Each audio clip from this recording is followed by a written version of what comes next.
And next, the refuge of the Sangha, which in my heart and mind, it's clear to me that the refuge of the Sangha is queen of them all.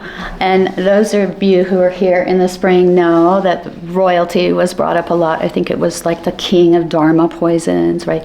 Sangha, queen of them all. Everybody's you know, right? The most powerful refuge because it actually contains the other two. It does. It contains the other two, right? So Sangha means practice community in Pali. So Sangha can take the form of a group of people in a class, on a retreat like this, or at a community sort of gathering, or even all practitioners going back 2,500 years who sincerely practice and study and learn together as one community. This journey we're on cannot be learned in a vacuum. And it thrives best in the fertile ground of the shared wisdom, experience, and compassion of other students, including the wise voice of a teacher. And many of you here are members of Black Mountain Sangha, and I am absolutely certain you recognize the priceless nature of practicing with Sangha, especially ours. Because look, since we all have Buddha nature inside of us, right? We said that earlier. When we meet and practice with, say, 20 people, we learn from 20 Buddhas right there, right? So the refuge of the Buddha is embedded in a Sangha, right? Yeah.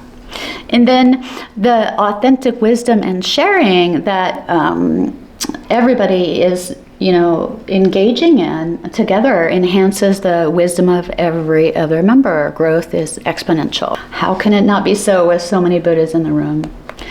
So a Sangha is the embodiment of wisdom, the Dharma, and Buddha nature, compassion, blossoming in a group of people. Yeah. Many of you are familiar with self-compassion phrases. This is a moment of suffering. I'm not alone. I care about this suffering, right?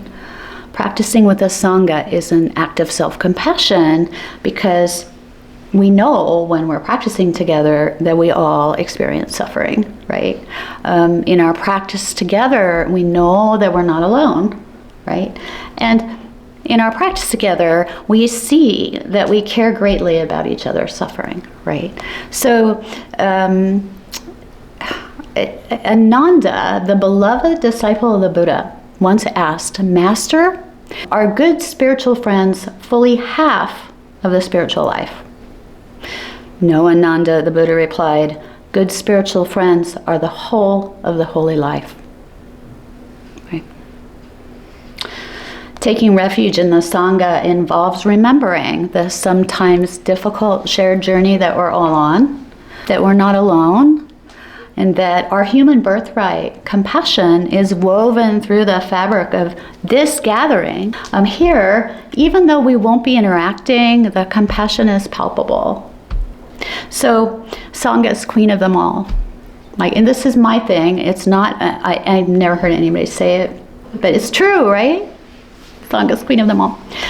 All right, so for our guided reflection now, we'll close our eyes.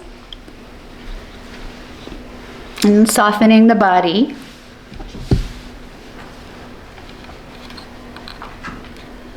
Taking a few mindful breaths.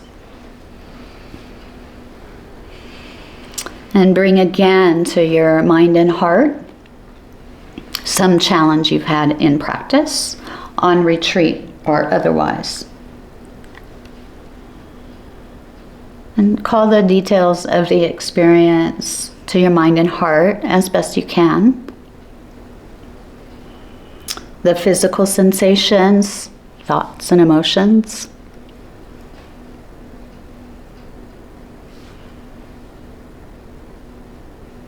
And then repeat to yourself, I'm not alone. I share this journey with compassionate friends.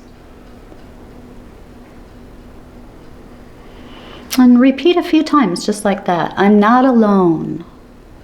I share this journey with compassionate friends.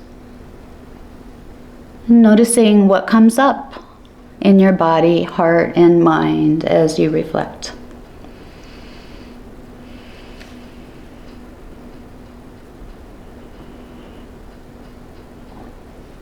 And opening eyes.